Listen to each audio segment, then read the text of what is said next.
What's up again, everybody? Well, we are closing in on the Dusk Till Dawn spoiler season, and we are going to start getting some real answers as to how these new heroes are playing, and today we're going to talk about PRISM, Advent of Thrones. Now, in a couple of days ago's video, I posted about Vinset and cards that are going to be really good in Vinset, and y'all seem to really like that, and I really enjoyed talking about those cards. So today we're going to do it with PRISM, except it's going to be a lot harder to do this with PRISM than it is with Vinset, and here's why.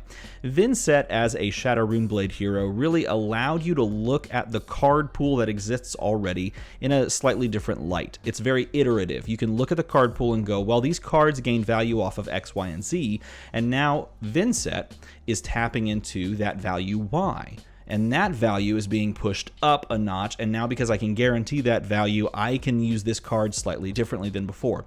For example, look at Rattlebones can always be played as an instant if Vinset deals that arcane damage with that rune chant that's unpreventable. Cards like Meet and Greet or Consuming Volition always have their abilities turned on. Those cards are now at a higher power level, perhaps, for that hero. PRISM, however, might not necessarily be that way because her ability almost pulls you out of the current card pool to some degree and kind of pushes you into a card pool that we could be receiving in this upcoming Dusk Till Dawn set. So with that in mind, it's important to understand that take all of these card recommendations with a grain of salt because we could see a bunch of new ways to play this hero going forward. Now, first of all, PRISM Advent of Thrones says whenever a card with Herald in its name is put into PRISM's soul during an action phase, has to be in an action phase. So Genesis does not do this, I believe, because Genesis says at the beginning of turn. In fact, check that for me. Let me know in a comment below. Genesis says beginning of turn, I believe, so you can't drop this in during the action phase and gain the Figment search. If that's wrong, if I'm wrong about that, Genesis MVP of the deck, we're done, video over. If I'm right about that, I probably wouldn't play Genesis necessarily, or maybe it's like not nearly as good because you want this trigger effect. Because when you do put a card with Herald in its name into the soul, you can search your deck for a Figment, of which we don't quite know what that is, put it into the arena, and then shuffle. So we're assuming that this deck is going to be made up of Figments. Now we'll talk about what those could be here in a moment. I've already kind of speculated on it in a previous video. Watch the previous video if you'd like to hear that. Now, once per turn instant, pay 2 resources, banish a card from PRISM's soul, most likely has the word Herald on it, and awaken target Figment you control. Okay, so let's talk about cards that this deck, or this archetype, or really this hero, I should say, would like to tap into, starting with the real big basics. If we are going to be playing cards with Herald in the name, Herald, then these boots are probably the best. Phantasmal Footsteps, choice. Why? Well, because if our opponent is running a lot of poppers, right, 6 attack cards, pop Phantasm attacks, right? They just get rid of them completely. And if we want to chain a couple of Phantasm attacks together, then Phantasmal Footsteps allows for that. Now, here's the thing about this setup. These probably won't be nearly as good as they used to be, simply because we don't have automatic go again by pitching yellows into our Heralds. So there may be a little bit of wiggle room here with this card, but I do think that this is a fantastic card, and it's just an easy one to start with because, let's be honest, it's so good. It's so good if we're playing Heralds, and the fact that we can just maybe go too wide if we're playing a little bit more blues now, and just push some damage to pump that into our soul, so that we can go 1, they pop it, second one, they don't pop it, we actually get something in the soul. That's pretty good. So this is a key piece that if you don't have, you could consider buying, but definitely going to be a good card going forward, unless they print something to just replace it in this specific archetype. Speaking of weird things that might be really good, and notice I'm starting with things that are more shoe-in and then moving towards the end of this video to the real spice. By the way, stick around. The real spice is at the end. Ghostly Touch, though, is a spicy little sidestep because this card is, like, in a lot of cases, pretty bad right now. I mean, obviously, Dromai is playing it into like the super hard control Oldhim matchups, but that doesn't exist anymore. So you might think this card's going to fall off. Plus, this card's really cheap, by the way. You can pick it up. But if we're playing a very Herald heavy deck and people are starting to side in all their 6 attack, so that they can pop, then we might get some value off of this. Plus, we could just straight up, use this in a variety of methods, like more tempo based matchups, especially if we're running a more blue heavy deck. And the more I think about this Prism, the more I'm thinking that it's just okay to run a lot of blues. You can run a lot of blue Heralds, you can run a lot of blue aura builder things, you can run a lot of blues in general to pay through the exorbitant costs of giving Go Again now, and this might be just a nice little touch to add on to that, because it's a pitch blue attack with it, right? Okay, so then we come to more popper protection. If we're playing a lot of Heralds and we want to try and get those into our soul the conventional way by attacking, Parable of Humility is something we can still flash down. It is still an aura. It has Spectra, which everybody hates, and we can push this out there so that we can minus our opponent's attacks and their defenses, which is really good. Really, really good. Well, it doesn't minus their defense, obviously. It minuses their attack while they're attacking us, and it minuses their attack while they're defending with their attacks. So it stops poppers, and it also stops, pushing as much damage. So this is a really good spell for us to be like just jamming down there and kind of like establishing as an aura to protect our own life, particularly if we are resource hungry with this deck. And finally, in the popper category, this is my favorite freaking Herald, and no one plays it. I love it. It's so good. It's so pretty. I think I like it the most because it's so pretty. It's just a nice looking card. But no one plays it. It's a 2 for 6 that has really no big effect, but it might have a lot more effect because now we have things in this meta like Down and Dirty that can come from the arsenal and defend this and pop this.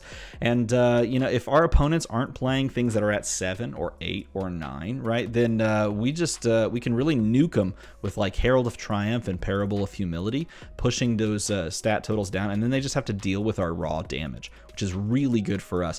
Plus, if we're trying to sink as many Heralds into our soul as possible to go find Figments, and we'll talk about Figments here in a moment, well, this one might just be one of those that we throw in there and just feel really good about playing out. I mean, at yellow, it's a 2 for 6. At blue, it's a 2 for 5. And if we can kind of chain it together with some Go Again, maybe pitching, then we might be able to just do some stuff with it. So this is the last, I believe, of the poppers as we move into some other stuff. Okay, I was wrong. This is a popper too.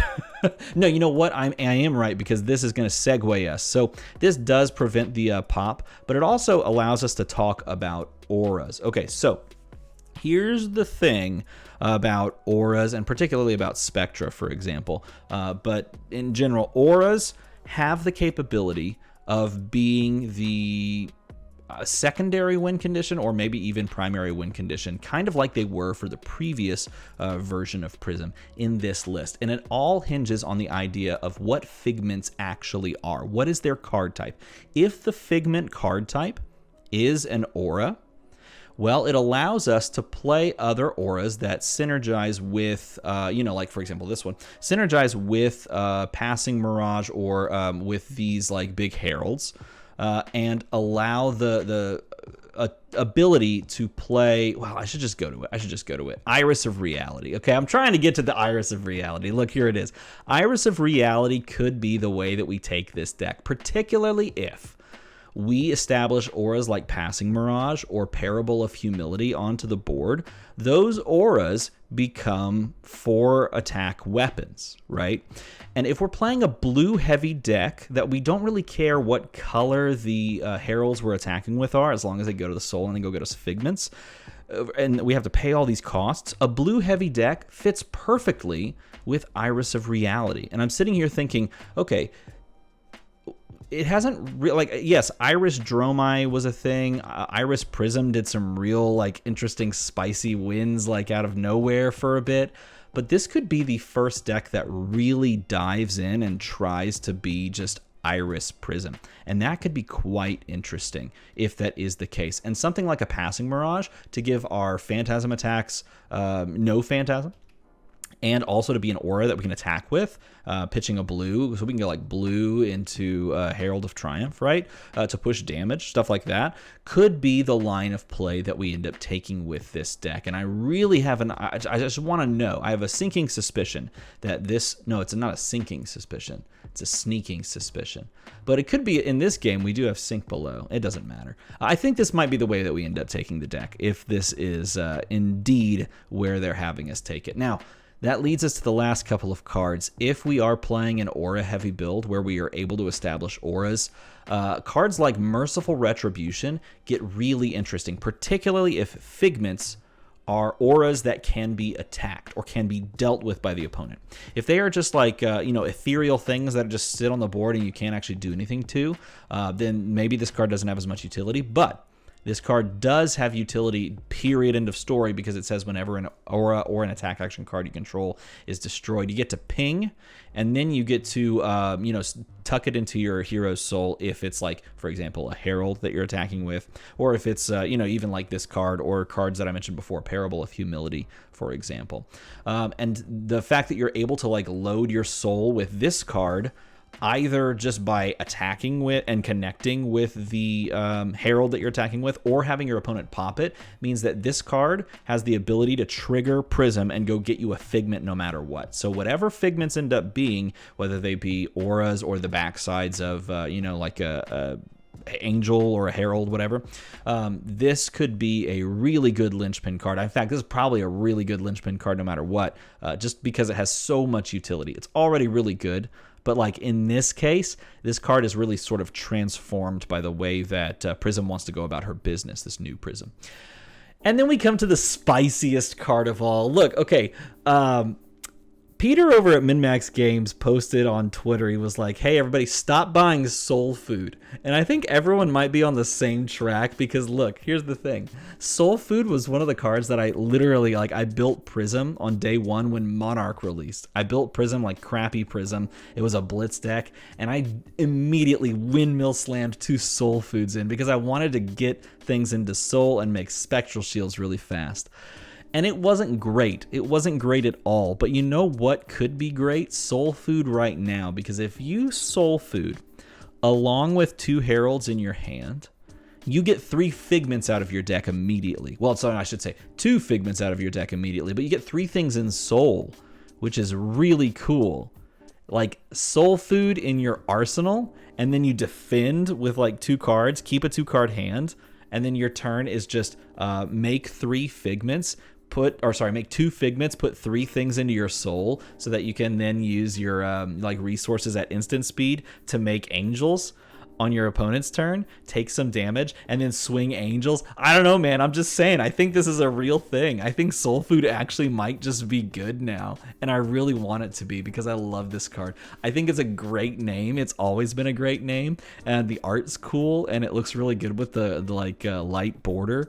And this card might just be absolute gas in this Prism. So let me know what you think about this new Prism in a comment below. I really am curious to hear your thoughts about how this is going to play. I do think Figments are perhaps going to be auras, and I think that they are the backside of the Angel. And if they have maybe they have a defense that they can be attacked and removed, that'd be quite interesting.